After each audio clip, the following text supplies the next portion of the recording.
Hermanos, ¿cómo andan? ¿Todo bien? Bueno, espero que la cuarentena los trate bien. Los extraño demasiado. Ya no veo la hora de que termine esto y que podamos estar juntos ahí sirviendo, aprendiendo más del Señor. Y bueno, a través de este medio a mí me toca hablar sobre Filipenses, el capítulo 2. Este pasaje es el central, digamos, del estudio a los filipenses. Y bueno, yo tengo la oportunidad de compartirles, estoy muy contento, me hizo muy bien estudiar esto y ahora compartirles me va a ser mucho mejor. Les leo. El título dice así: Humillación y exaltación de Cristo. Dice así: por tanto, si hay alguna consolación en Cristo, si hay algún consuelo de amor, si hay alguna comunión entre el Espíritu, si hay algún afecto entrañable, si hay alguna misericordia, completar mi gozo, sintiendo lo mismo, teniendo el mismo amor, unánime, sintiendo una misma cosa. Nada hagáis por contienda o por vanagloria, antes bien, con humildad, estimando a cada uno lo demás como superiores a él mismo, no mirando cada uno por lo suyo propio, sino cada cual también por lo de los otros. Haya pues en vosotros este sentir que hubo también en Cristo Jesús, el cual siendo en forma de Dios no estimó el ser igual a Dios como cosa a que aferrarse, sino que se despojó a sí mismo, tomando forma de siervo, hecho semejante a los hombres, y estando en condición de hombre se humilló a sí mismo, haciéndose obediente hasta la muerte y muerte de cruz, por lo cual Dios también lo exaltó hasta lo sumo, le dio un nombre que es sobre todo nombre, para que el nombre de Jesús se doble toda rodilla de los que están en los cielos, en la tierra y debajo de la tierra, y toda lengua confiese que Jesucristo es el Señor, y para gloria Padre. Es magnífico este pasaje, es terrible. Acá se resumen el Evangelio, las buenas noticias para el mundo. Y bueno, escuchando a un predicador me gustó cómo dividió este pasaje en dos, de una manera sencilla. Del versículo 1 hasta el 4 vamos a hablar del pensar de Cristo. Acá Pablo aconseja a los filipenses, de la cual indirectamente empieza como a descifrar qué es lo que pensaba Cristo, ¿no? Distintas cualidades que tenía Cristo. Después, del versículo 5 hasta el 11, vamos a ver que Pablo empieza a usar el ejemplo de Cristo, de las buenas noticias, el Evangelio de Dios, de lo que hizo Cristo, de una manera para ejemplificar y profundizar más el consejo que él le dio a lo primero, del pensar de Cristo. Y ahora, esto es el sentir de Cristo, la actitud de Cristo. Pero bueno, vamos a ir hablando versículo por versículo para que la Biblia de por sí hable sola. Dice así: por tanto, si hay alguna consolación en Cristo, si hay algún consuelo en amor, si hay alguno, sí es un sí argumentativo, o sea, afirma el hecho. Es lo mismo que decir de esta manera: ya que hay una consolación en Cristo, ya que hay un amor, ya que hay comunión del Espíritu, ya que hay un afecto entrañable, ya que hay misericordia, afirma el hecho, porque Pablo es lógico a la hora de hablar en las cartas, completar mi gozo. Pablo se gozaba allá en la cárcel de saber que sus hermanos tenían estos frutos del Espíritu y que lo estaban poniendo a la obra. Entonces él se gozaba, se completaba su gozo, ¿no? Saber que él fue un día, anunció las buenas noticias y hay frutos, ¿no?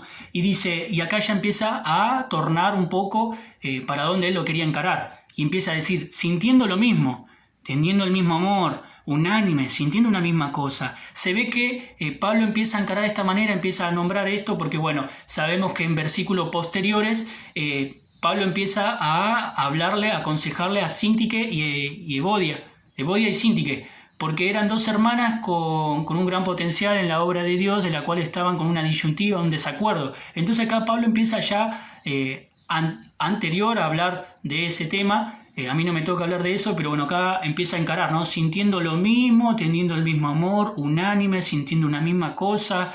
Estas cosas pasan cotidianamente en las iglesias, que hay un desacuerdo, se empieza a ver divisiones, se empieza a ver esto, algunas para bien y otras que no son muy bíblicas. El objetivo, para ponerlo en práctica, el objetivo principal para que todos trabajemos juntos es que cada día nosotros tenemos que ser más parecidos a Cristo. Es lo que quiere Dios. El objetivo principal para tu vida a nivel universal, a nivel iglesia, es que cada día cada uno sea parecido más a Cristo. Y en consecuencia nosotros en ese querer parecer a Cristo, en ese proceso, en ese tiempo, en ese andar, vamos a ir contribuyendo en la obra específica que Dios quiere que nosotros hagamos para su obra general. Esto es así. Y esto de que haya desacuerdo, de que yo veo la Biblia de esta manera, no, la Biblia es una sola, la palabra de Dios es una sola, Dios es uno solo, no puede ser que haya tanta diversidad de cosas. Y acá Pablo incita, sintiendo una misma cosa, teniendo el mismo amor, sintiendo una misma cosa, unánime, juntos. Y esto quiero para el amparo. Y yo sé que lo veo y lo disfruto cada vez que voy, que estamos unánimes, estamos juntos. Y hoy a través de vía virtual. Bueno, después dice en el versículo 3, dice, nada hagáis por contienda o por vanagloria. Acá, ¿te acordás que en el capítulo 1 Pablo dice que él estaba orgulloso de que el evangelio se estaba extendiendo, ya que él estaba en la cárcel y ello impulsó a otros hermanos a salir a predicar, algunos con contienda y vanagloria y otros con un buen corazón de poder compartir el evangelio. Entonces acá Pablo les aconseja, no hagan esas cosas, no hagan las cosas por contienda y por vanagloria. Antes bien, con humildad. ¿Cómo es la humildad? Estimando a cada uno a los demás como superiores a uno mismo. Y acá un claro ejemplo te voy a dar en Juan capítulo 13, cuando Jesús sabía que ya estaba cerca su unidad, allá en el aposento alto, Jesús agarra y empieza a lavar los pies de los discípulos. Y Jesús, después de todo esto, le dice, ¿entienden lo que acabo de hacer? Ustedes me llaman maestro y señor, y tienen razón porque es lo que soy. Y dado que yo, su señor y maestro, le he lavado los pies, ustedes deben lavarse los pies los unos a los otros. Le di mi ejemplo para que lo sigan. Hagan lo mismo que yo he hecho con ustedes. Les digo la verdad, los esclavos no son superiores a su amo, ni el mensajero es el más importante que en quien envía el mensaje. Ahora que saben estas cosas, Dios los bendecirá por hacerlas. Simple, claro, el claro ejemplo es Cristo lavando los pies de los discípulos y después le da esta enseñanza, ¿no? ¿Cuánto más nosotros debemos hacer? Y acá Pablo les aconseja, ¿no? Sean humildes, viendo a los demás como superiores a uno mismo, ¿no? Después dice en el versículo 4, dice, no mirando cada uno por lo suyo propio, sino cada cual también por los otros. O sea, esto es el pensar de Cristo, esto es el mover de Cristo, esto es lo que pensaba Cristo. El ser unánime, juntos, por una misma cosa, humildes, ver a los demás superiores. Su vida fue un ejemplo de esto. ¿Cuánto más nosotros como cristianos, como seguidores de Cristo? Bueno, este es el pensar de Cristo. Ahora en adelante vamos a hablar de la actitud de Cristo. Pero en esta actitud, acá Pablo ya empieza a hablar de la historia, de lo que hizo Cristo acá en la tierra, ¿no? Y empieza a contar como un cuentito, ¿no? Para profundizar más a través de este ejemplo lo que Pablo quería aconsejar, de ser humilde, de contribuir a los otros.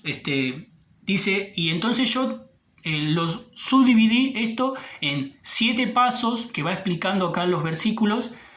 Por ejemplo, del versículo 5 al 8 son 7 pasos de la cual Jesús estaba en la gloria y descendió hasta la muerte de cruz. Si vos te fijas, en el versículo 6 dice, y él siendo en forma de Dios, igual a Dios, y termina en el versículo 8 diciendo, y obediente hasta la muerte y muerte de cruz. Entonces hubo paso de la cual él descendió, y te voy a contar 7. Y después del versículo 9 hasta el 11, acá Dios lo exalta a Jesús, ¿no? Hasta una autoridad mayor. Entonces empieza a haber 7 pasos hacia arriba. Esto es simple, y está acá escrito. Dice así, el primer paso, el cual siendo en forma de Dios no estimó el ser igual a Dios como cosa que aferrarse. Esto de que siendo en forma de Dios no está hablando de un aspecto físico, está hablando de su esencia de la deidad, que es inalterable, está hablando de su deidad como Dios, ¿no? Y no estimó el ser igual a Dios como cosa que aferrarse. Te voy a leer algo que escribí para entender este pasaje, este primer paso que tomó Cristo, que es el más extraordinario, es el más importante, ¿no? Dice así, cuando Cristo estaba a la diestra del Padre, Él era Dios. Él no asintió de mala gana al venir a la tierra. No había temor por perder su posición. No se le tuvo que ganar. Él era Dios. No había ningún peligro de dejar su trono. Él lo había hecho con gran gozo. Ese es el primer paso que tomó. Lo había hecho, ¿no? Él no se aferraba a lo que tenía. Se despojó porque lo hizo por voluntad propia. Es increíble este paso que él tomó el Señor. El paso 2, el versículo 6. Versículo 7. Sino que se despojó a sí mismo. Despojar significa vaciar. Y acá a veces hay corrientes que tienen mala interpretación de esto, que dicen que Jesús vino acá, era un hombre y después cuando se bautizó, ahí entendió cuál era su objetivo, su deidad se empezó ahí a manifestar. No, Es erróneo. Sabemos que en las Escrituras es claro, cuando era un niño, Jesús estaba en el templo y María se lo había olvidado, entonces se acerca a María y le dice: Jesús, ¿qué estás haciendo? Jesús, ¿no le estamos buscando? Y Jesús les responde con mucha autoridad: yo tengo que estar en los asuntos que mi Padre me envió. Ya Jesús de chico sabía cuál era su propósito. Ya el mismo Dios se había convertido en hombre y su deidad no se había alterado. Él era Dios. Lo único que él se despojó era de su gloria, de su trono, de eso se despojó, no de su deidad. Su esencia de Dios nunca se altera, ¿no? Ni estando en semejante de hombre. Después dice el paso 3, dice, tomando forma de siervo. Él podía haber nacido en el Imperio Romano como rey, pero sin embargo él quiso ser un siervo, que esto es el problema que tienen los judíos de entender esto, ¿no? El Mesías se hizo un siervo. No vino como un profeta glorioso o como lo anunciaban, ¿no? Y después dice, el cuarto paso, si no me equivoco, hecho semejante a los hombres. Esto es magnífico. El mismo creador de las leyes físicas que mantiene el equilibrio de la naturaleza y la existencia de toda la humanidad, que haya creado este juego, digamos, de leyes, este mismo diseñador se haya metido en su diseño. Una locura, hecho semejante a los hombres. Era humillante, yo supongo que debe ser humillante para Dios hacer esto. Sin embargo, Él lo quiso hacer. Él vino acá con el objetivo, y además de hacerse semejante a los hombres, vino para enseñar y cumplir su propósito. ¿Enseñar qué? Revelar a Dios usando ejemplos cotidianos materiales para nosotros. Por ejemplo, él hablaba en parábola diciendo: yo soy el pan de vida, yo soy el agua viva, yo soy la puerta de las ovejas. Muy claro, el mismo Dios vino, se hizo hombre y empezó a hablar y explicar el reino de Dios. Y vino a cumplir su propósito, a morir en la cruz por nuestros pecados, para que vos y yo ahora podamos gozar de ser hijos de Dios. Es magnífico esto. Este era el cuarto paso. Si no me equivoco, ahora viene el quinto. Dice el versículo 8: y estando en condición de hombre, se humilló a sí mismo. Él no permitió que él lo humillara. Él se humilló mismo. O sea, se humilló cuando él se hizo hombre. El mismo Dios se hizo un hombre. Qué humillante para él. Sin embargo, él lo quiso que sea así. Quinto paso, sexto paso: haciendo obediente hasta la muerte. Yo no quiero morir, pero él sí quería morir. Por vos, por mí y por toda la humanidad, para que hoy podamos gozar de estos privilegios. Y muerte de cruz. Ya el paso 7, acá cayó muy bajo, muerte de cruz. Era muy humillante a través del Imperio Romano morir en la cruz, ¿no? Y él quiso tomar eso. Y acá vemos los 7 pasos que él descendió hasta abajo. Y acá vamos a ver en consecuencia que Dios lo fue, a través de todo lo que hizo, Dios lo exaltó. 7 pasos hacia arriba. Y dice así: por lo cual Dios también le exaltó hasta lo sumo. Este es el objetivo de Dios para con Cristo, exaltar a su Hijo. Y si Dios quiso y le gozó exaltar a su Hijo, ¿cuánto más nosotros como cristianos y como criatura suya tenemos que exaltar al mismísimo Jesús por lo que hizo? Si Dios lo exaltó hasta lo sumo, ¿cuánto más nosotros con nuestras vidas? Y dice el segundo paso para ascender: y le dio un nombre sobre todo nombre. ¿Cuántas veces nosotros usamos un nombre como forma de chiste? El nombre de Jesús. Aquel nombre que antes de que Dios lo gloríe, estando acá, siendo hombre, los mismos demonios decían: apártate de aquí, hijo de David. Los mismos demonios lo conocían, tenían miedo, temblaban ante Jesús. Conocían el nombre de Jesús, sabían que era el Hijo de Dios. Los atormentaban. ¿Por qué vienes a atormentarnos? No me sale la palabra atormentar. Bueno, ¿cuánto más nosotros? ¿Cuánto más nosotros si los mismos demonios lo conocen? Y ahora Dios le ha dado un nombre sobre todo nombre, ¿no? Y después, ya me olvidé los pasos, pero bueno, un paso más siguiente, para que el nombre de Jesús se doble todas rodillas. Y acá vienen los 3 pasos siguientes, que potencia más esto, ¿no? ¿Quién se va a doblar las rodillas? Los cielos y la tierra y debajo de la tierra. Los cielos, ángeles, querubines, arcángeles, santos. Y en la tierra, la misma humanidad, la naturaleza, todos delante del Señor van a reconocer su señorío. Y debajo de la tierra, el mismo infierno va a conocer el señorío de Cristo en su gran poder, en su resplendor, cuando Él venga. Y después el último paso, el 7º paso, que acá lo exalta hasta lo sumo: y toda lengua confiese que Jesucristo es el Señor, para gloria de Dios Padre. Que Jesucristo es el Señor. Y así Dios quiso y así a Dios le agradó. Increíble. Pasó de estar ahí en la gloria, descendió y ahora ascendió de vuelta. Increíble. ¿Cuánto más nosotros debemos apropiarnos de esto? El pensar de Cristo y la actitud de Cristo. Ahora te hago una pregunta y también me la hago a mí. ¿Qué te hace tropezar? ¿Qué te hace dificultarte en parecerte más a Cristo? En tomar esta actitud, en tomar este pensar. ¿Qué te hace dificultar? Tenemos todo, sinceramente tenemos todo. Tenemos al Espíritu, tenemos a Cristo, tenemos a Dios, tenemos todo. ¿Qué nos hace tropezar en crecer?